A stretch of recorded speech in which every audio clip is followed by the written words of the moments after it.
Shalom every one, یقیناً آپ خداوند کی برکتوں سے لطف اندوز ہو رہے ہیں۔ آج جس موضوع پر ہم بات کریں گے وہ یہودی عیدین کی تکمیل ہے۔ عید خیام، عید فصح، بے خمیری روٹی کی عید اور عید پینتیکوست۔ یقیناً پرانا عہد نامہ نئے عہد نامے میں کھلتا ہے اور نیا عہد نامہ پرانے عہد نامے میں پوشیدہ ہے۔ نیا عہد نامہ حقیقت ہے اور پرانا عہد نامہ سایہ ہے۔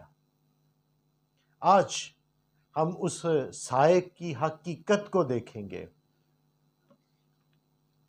یہودی شریعت کے دو بڑے حصے ہیں، اخلاقی شریعت اور رسوماتی شریعت، اور خداوند یسوع مسیح نے دونوں حصوں کو تکمیل بخشی ہے۔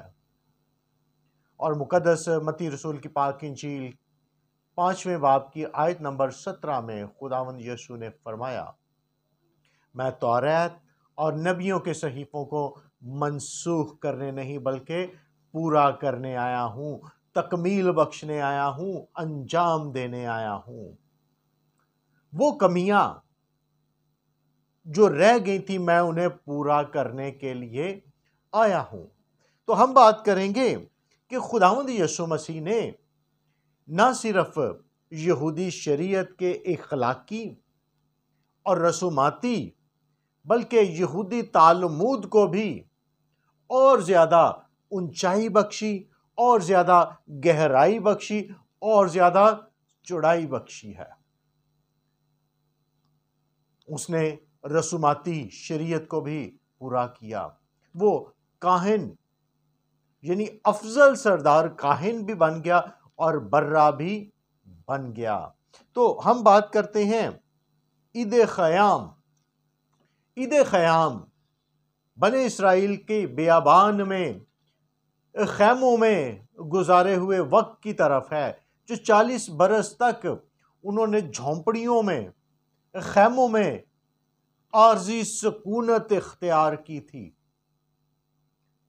اور یہ اس کے بعد پھر وہ ملک موعودہ میں پہنچے، اور اس کی تکمیل خداوند یسوع مسیح نے مقدس یوحنا کی پاک انجیل کے پہلے باب کی 14ویں آیت میں، اور کلام مجسم ہوا اور فضل اور سچائی سے معمور ہو کر ہمارے درمیان رہا، خیمہ دوزی کی، عارضی سکونت کی، اور وہ 33 برس تک اس دنیا میں ہمارے ساتھ عارضی سکونت میں رہا۔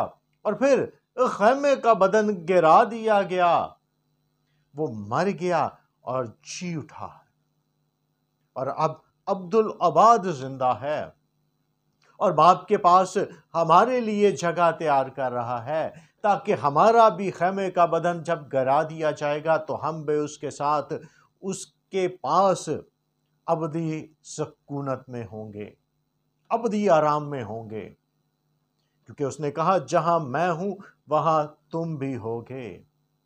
اور عید خیام کو اس نے تکمیل بخشی ہے۔ اور پھر دوسری عید، عید فصح، بائی پاس، یہ بنی اسرائیل کے مصر میں سے خروج کی عید ہے، روانگی کی عید ہے، اور اس کی یاد میں منایا جانے والا جشن ہے، اور بیلوں اور بچڑوں کی قربانیاں کی جاتی تھیں عید فصح پر۔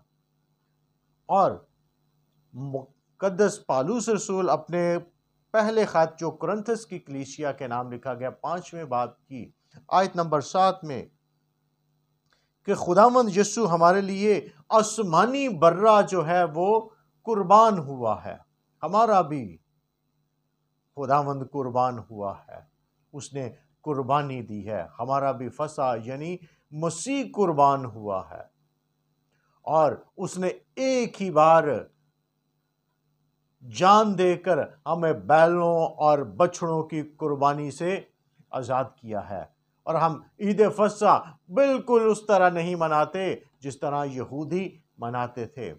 اور عید فصح کے موقع پر اس نے ہمیں ایک نیا عہد متعارف کروایا۔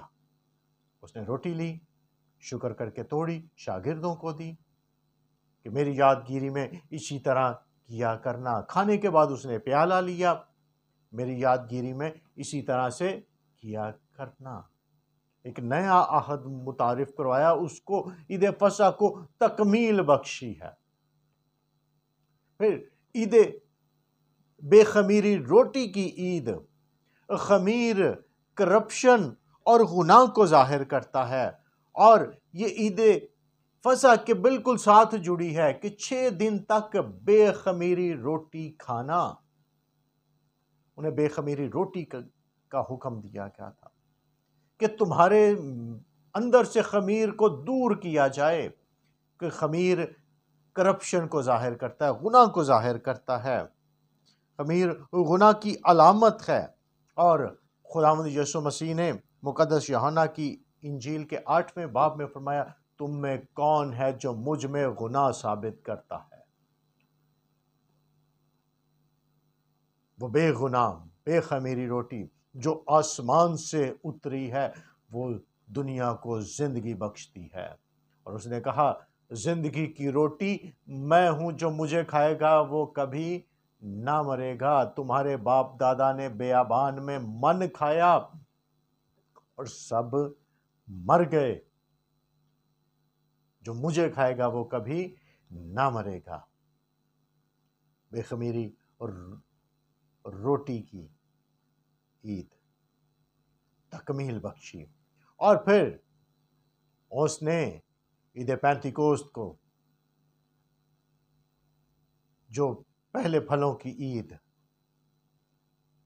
ہفتوں کی عید، فصل کاٹنے کی عید کے نام سے جانی جاتی ہے، اس کو بھی تکمیل بخشی، جس میں اپنی فصل کے پہلے پھلوں کو خداوند کے حضور میں لایا جاتا تھا، اور خداوند یسوع اپنی خدمت کے پہلے پھل یعنی 120 کی جماعت، جو اس کی خدمت کا پہلا پھل تھا، لے کر خدا کے حضور میں حاضر ہوا کہ یہ 120 کی جماعت میری خدمت کا پہلا پھولا ہے، پہلا پھل ہے۔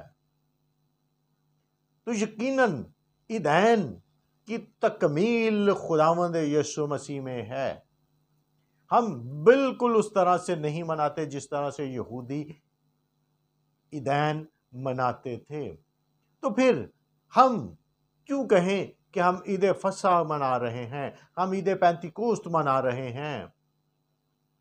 خداوند نے ان کو تکمیل بخش کر نیا آغاز کیا ہے۔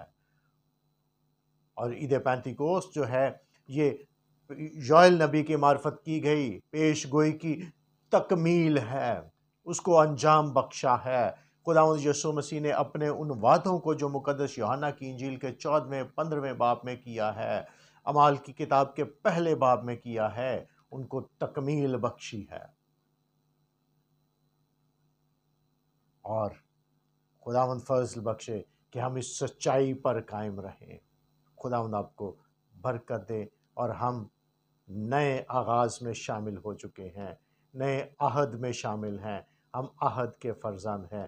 تو خداوند ہمیں برکت دے اور اپنے ساتھ اور خوف میں چلنے کا فضل بخشے، اور کلام کی سچائی پر قائم رہیں۔ آمین۔